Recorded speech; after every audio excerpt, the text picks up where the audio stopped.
Hello and welcome to Draftkings Week 1 Quarterback Breakdown. I am your host, Jacob Brown, and I would just like to say thank you for checking out this video and giving me an opportunity to show you some of the ideas I have towards Draftkings. I'm brand new to these DFS streets on YouTube. I've had some success in the past, and I would just like to share my knowledge along with you guys, and hopefully we can make some money together this year. If you would be so kind to drop a like and subscribe if you like the content. But other than that, week 1's 15 days away, guys. 15 days away, and I'm really excited to make some new lineups, and I'm just ready to do it. So let's fucking go. First quarterback I want to talk about is Patrick Mahomes. Look, guys, he's the best quarterback in the league. He's at 8,100. Week like this, very affordable. Week 1 will probably be the best time to play Patrick Mahomes because you got so much value in other positions. And look at his season stats here. He had a 105.3 quarterback rating, 5,590 passing yards, 42 touchdowns, 8 interceptions, 26.2 Draftkings points. His arm gets the job done. He's the best quarterback in the league, hands down. And they currently got the highest implied team total in week 1 at 29.5. So this will be a game to attack in our lineups. He has a great arm with high passing volume. In 18 games, he averaged 310.6 passing yards a game. And he also has rushing upside. Last season, he rushed 20 yards per game. I mean, that's not great. But if you look at this game and you look at who they're playing, the Cleveland Browns, they got a great front seven. And I can definitely see a version of this game where Patrick Mahomes could get 30, 40, maybe even 50 rushing yards. If he's provoked, he can run. He's got that ability, and he's got that in his holster if he's ever going to have to use it. And look, I think with his price being so high, a lot of newcomers or casuals that play might look over him a little bit. I mean, we don't have any ownership numbers just yet, but I think they could look over him a little bit in the sense that he's 8,100. You can get down to other guys that are a little bit cheaper and feel better about your lineup, and I get it. But in my opinion, I'm going straight after him. And another reason to love Patrick Mahomes is his stacking options. His stacking options list the usual suspects from last season, and Travis Kelce and Tyreek Hill. Mecole Hardman, he's somebody I'm going to be a little interested in week 1 just due to the fact this year there's no Sammy Watkins to worry about losing targets to. I think they're going to give him a little bit more responsibility. I believe this is his 3rd year in the league, so he's got a little more chemistry with his teammates along with Patrick Mahomes. I could definitely see Mecole Hardman stepping up big this year. And then you get Demarcus Robinson. I feel like he's a little overpriced for his role on this team, but I'm definitely going to play him a little bit. He's great to stack with Kelce or Hill, and you can get affordable players if you do this. So I'm going to give Demarcus Robinson a chance. I played him a couple times last year and saw some success. He can get you 7, 10, 12 points some weeks. So definitely somebody I really want to make an effort to put in my lineups. But I just want to say, with the value in week 1, week 1's like the Wild Wild West, guys. And with the value in week 1, you can definitely fit Travis Kelce and Tyreek Hill into your lineup together. I usually don't do this most weeks. Most weeks I try to get either Kelce or Hill with one of like Hardman or Robinson. But I really think if there was a week to do this, it would be this week. And I got an example for you. You get Patrick Mahomes and you stack Kelce and Tyreek Hill and you run it back with Odell Beckham. Now, I'm not going to go through this whole entire lineup with you, but this is something that you could see being a good option if you really wanted to be different in a high-stake GPP where you got a lot of people and you're just trying to be different. I could do this, and I would like it. I wouldn't feel great about it, but, I mean, come on. If you get Tyreek Hill and Travis Kelce week 1 with Patrick Mahomes, stack it up with Odell Beckham, and they got some other good run back options, which we could get to later, but this is the kind of stack you want. This is the kind of opportunity you could get. You got to take some chances to win some GPPs, guys, and this is one of them. So let's go ahead and move on to the next quarterback. Kyler Murray, the Arizona quarterback, 7,600, playing the Tennessee Titans. He's got a quarterback rating of 94.3, 3,971 passing yards, 26 touchdowns, 12 interceptions, 25.4 fantasy points per game, and he's got a hell of a rushing side. I want to draft him, and this is why you should draft him. On this slate, he has the best rushing upside. Last year, he averaged 51.2 rushing yards per game. And if you do the math with the Draftkings points, the point scoring rules, if you do that math, that gets you 5.12 Draftkings points. And that's just his floor. He has slate-breaking potential. He had a top 10 implied team total with 24.25, and they're likely to be playing from behind. So I expect a lot from Kyler Murray this week. And last season, before he got hurt, he was on pace to be the best fantasy quarterback in football. And with this scoring environment, I see him making some big moves. I like him more than guys like Josh Allen, who have some rushing upside. I like him more than Jalen Hurts, who has some rushing upside. This is a great game environment for him. And to come from my last point, he's healthy. This will probably be the healthiest he is all season long. And we got to take advantage of that. This will be the healthiest he is all year. We just got to get that momentum going. And now, he's got some improved stacking options from last season. Last season, he didn't really have a lot to throw to. And let's just go ahead and switch.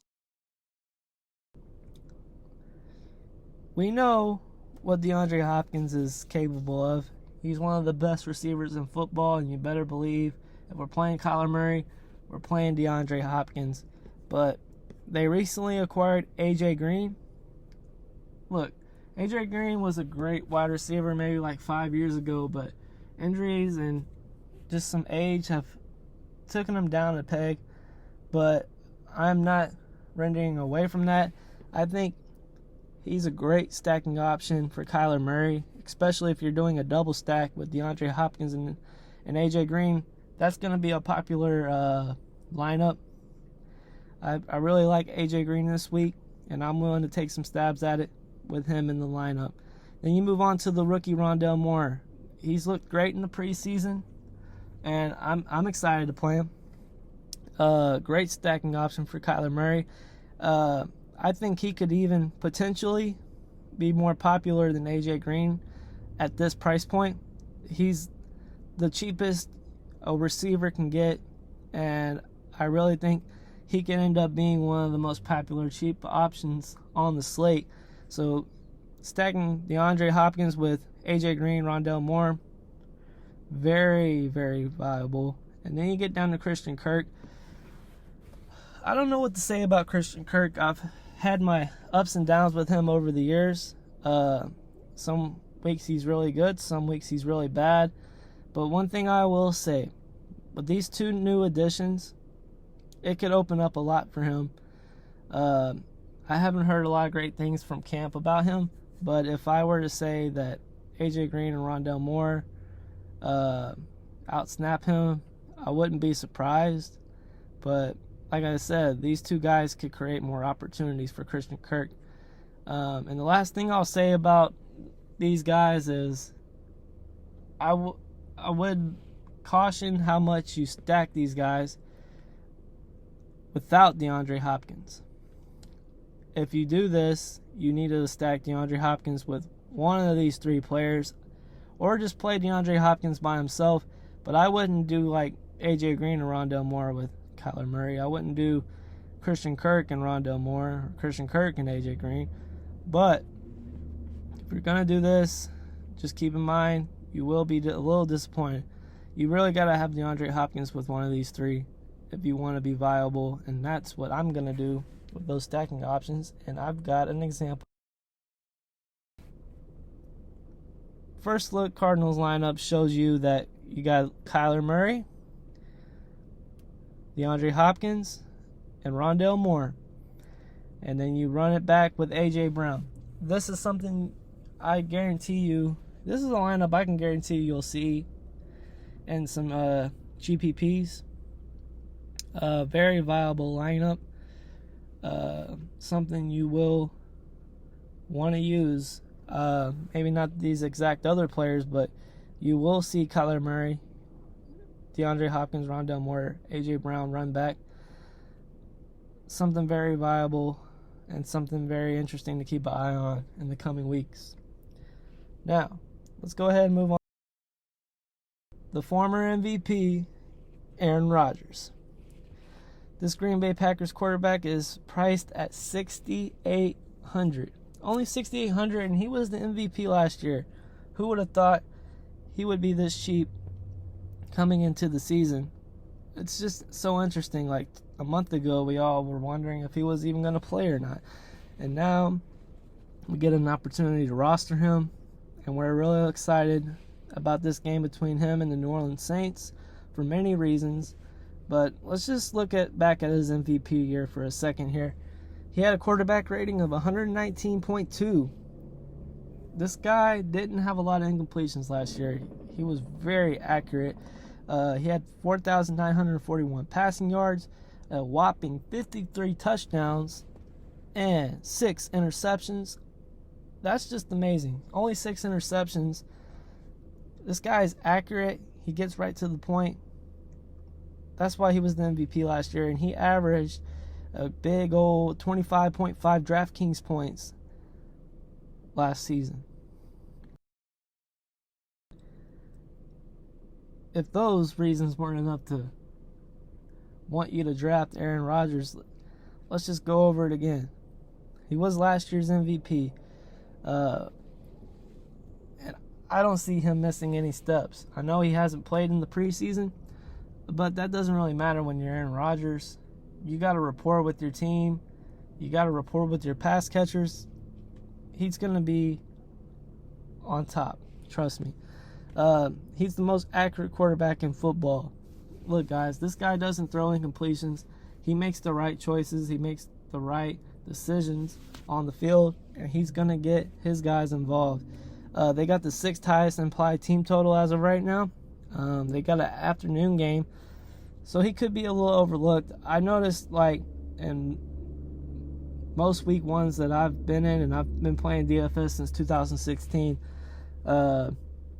week 1 is a little different than most weeks. You get a lot of newcomers and casuals, and they want to play those 12 p.m. games first. They don't really look at the afternoon games. They want their results. They don't want to wait all day long. And I could definitely see that being a case for why Aaron Rodgers could go a little bit overlooked. But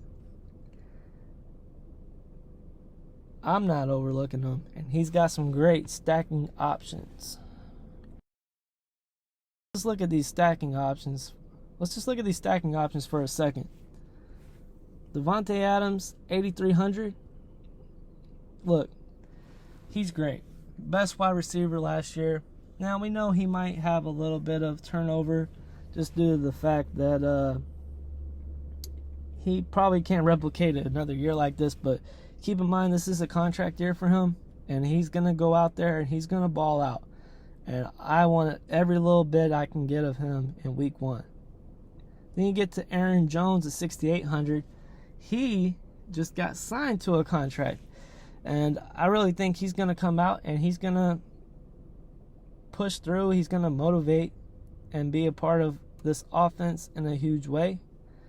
I really like Aaron Jones at 6,800, and I'm not afraid to stack Aaron Jones with Aaron Rodgers. You're just getting all the point value because Aaron Jones, whether you believe it or not, with A.J. Dillon being his backup, he is a workhorse running back.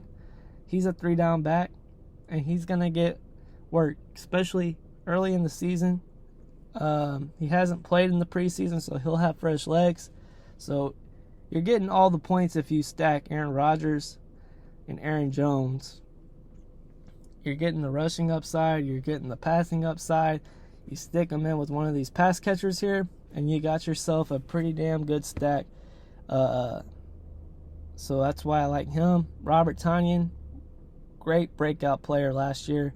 Scored 12 touchdowns last year. I see that to regress a little bit, but he is a great stacking option. Aaron Rodgers loves throwing him the ball. And now we get to Randall Cobb, who's back on Green Bay, and I really feel like Aaron Rodgers is going to make it a mission to get him involved with their first game back together. I could definitely see Aaron Rodgers making it a priority to get him a touchdown in week 1. Great things hearing about Randall Cobb and camp.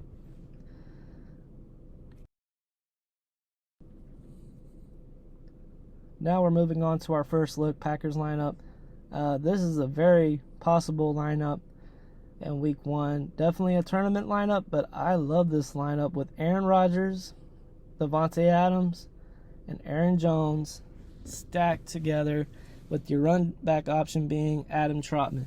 This will be something I'm looking forward to.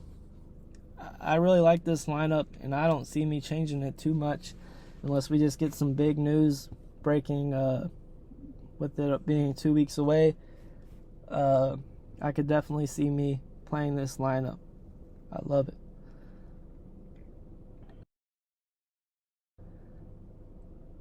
Now we get to our honorable mentions. Russell Wilson. I'm not too sure how I feel about Russell Wilson this week just yet. I feel like this could be a slow game environment with it being in Indianapolis. The Colts got a great defense and a great running game, so I could definitely see this being slow for Russell Wilson, but you got to look at his stacking options with DK Metcalf, Tyler Lockett. Then you got the rookie Dwayne Eskridge that could slide in there, and the newly acquired tight end Gerald Everett. There's some really good stacking options there, and great run back options with the Colts. But until we get some ownership out and some projections for points, I'm gonna put a hold on Russell Wilson, and then we move on to Ryan Tannehill. Ryan Tannehill is someone I'm definitely interested in. He's probably my 4th favorite quarterback on the slate. It's another position where we want to see where ownership goes. I can definitely see Ryan Tannehill being one of the top 3 highest owned quarterbacks. He's definitely got the game environment to do it, as we discussed when we were talking about Kyler Murray. Great run back options. And he's got some great stacking options in A.J. Brown, the newly acquired Julio Jones, and Anthony Firkser. I wouldn't even be worried to play maybe Derrick Henry with Ryan Tannehill in the stack. Just some great options, and I'm definitely looking forward to playing them. Then we move on to Jalen Hurts, who I think is probably going to be the most popular cash game quarterback in week 1. He's got some great stacking options, but with his rushing upside, you can play him naked where you don't have any of his pass catchers, and I wouldn't be inclined to that. But if you're looking at this in a tournament perspective, you got to have some pass catchers. And what I would like to think is Devontae Smith and Jalen Reagor, Zach Ertz, Dallas Goedert, and I'm even comfortable with playing Miles Sanders with Jalen Hurts, just due to the fact that he does have some passing upside, and I would like to see where that goes. But Jalen Hurts looks to be one of the most popular rushing quarterbacks on this slate, and I could definitely see him being the highest known cash game quarterback in week 1. Let's move on to Kirk Cousins here. Great game environment, and I love his stacking options with Adam Thielen and Justin Jefferson.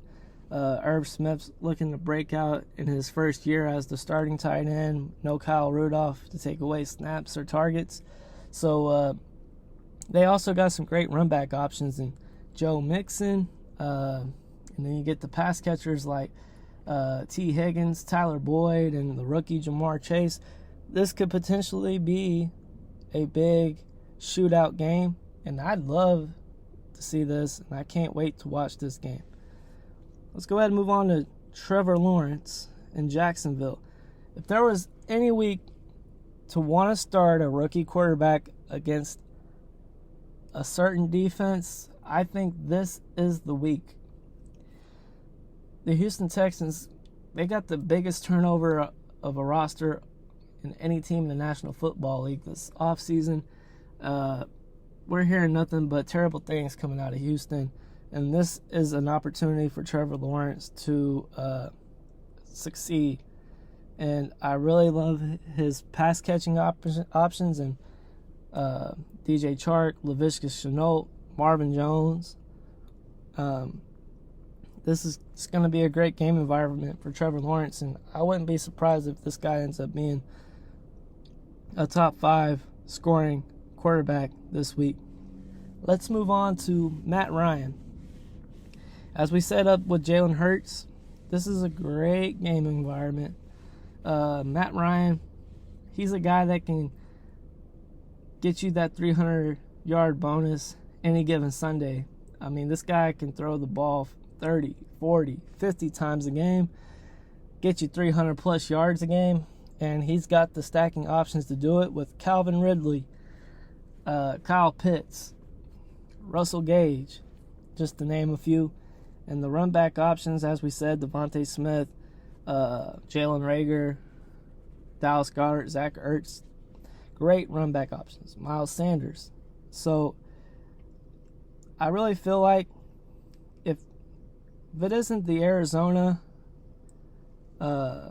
Tennessee game, I could definitely see this Atlanta-Philly game being the shootout game that we're looking for. And I'm going to have a lot of both sides in tournaments. We still got some ownership and some projections to wait on, but those are two guys I'm definitely interested in coming into week 1. Then we get to Joe Burrow. Now, I'm not as high on Joe Burrow. If you watched my first video, it's down under in the link. You can go ahead and watch it. It's a full week 1 breakdown of every position and all the players I'm interested in.